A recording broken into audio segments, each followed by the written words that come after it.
Hi everyone, welcome back to the channel. If you ever wondered how to choose the right research method for your UX project, you are in the right place. And in this video, I take you through the most effective UX research methods, showing you when and how to use each one.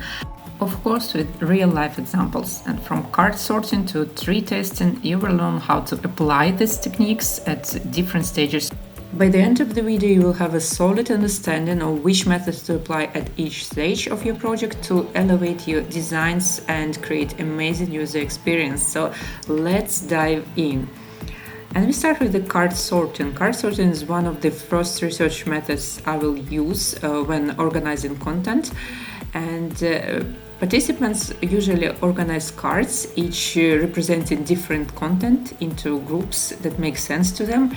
You can do this physically with paper cards or digitally using tools like Optimal Workshop.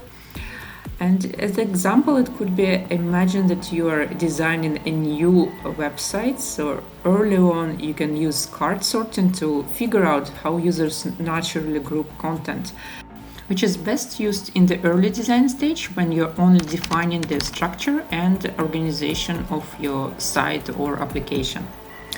And we move next with the first click testing.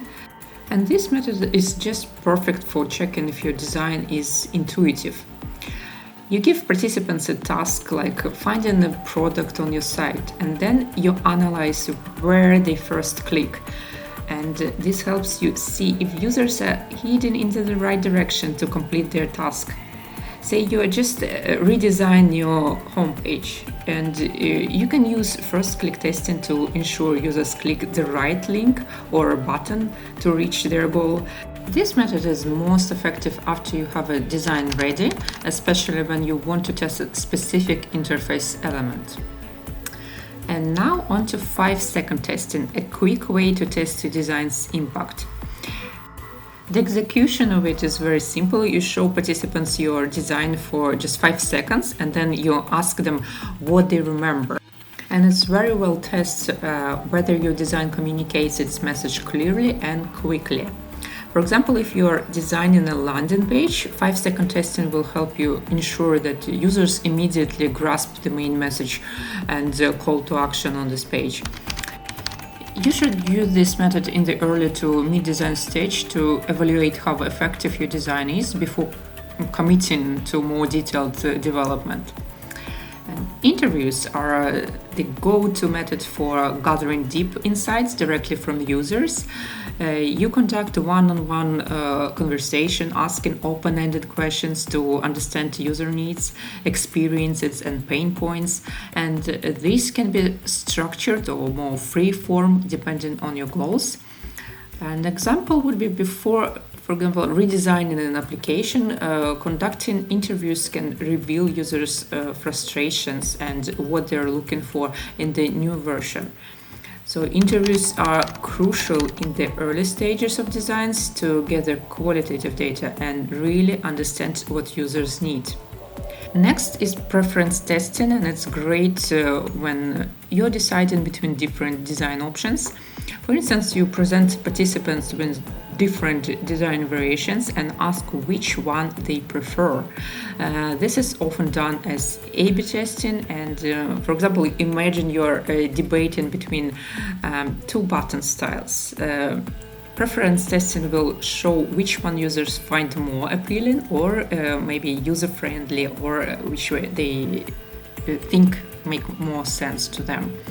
So this method is best applied in the mid-design stage, helping you define design elements before finalizing them. And then we are moving on with the prototype testing, is where your design starts to take shape.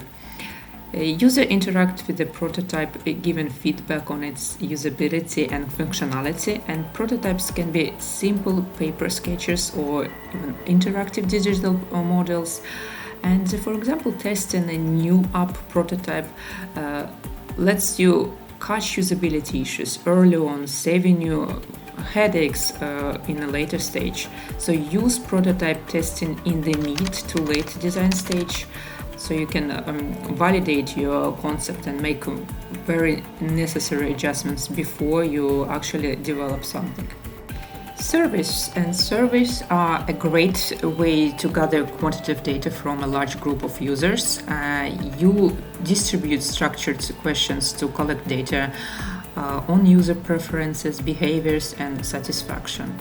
For example, after a website redesign, you could use a survey to gauge your user satisfaction, pinpoint areas for improvement. Surveys can be useful at almost any stage of design process, helping you to gather broad feedback and understand user trends.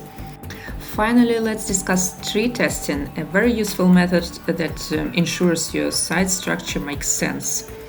Participants navigate a simplified version of your site structure, trying to find specific items, and this helps you test and refine site's information architecture. If you're building an e-commerce site, for example, tree testing can show whether users can easily find products based on your categories. So obviously, tree testing is essential in the early design stage before you start on a detailed design work. And that's a wrap, you guys. These research methods are your toolkit for creating designs that truly meet your user needs. And I would really love to read your comment below on which research method you're planning to try next, or which research method you tend to use the most. But thank you for watching, and see you in the next video. Bye!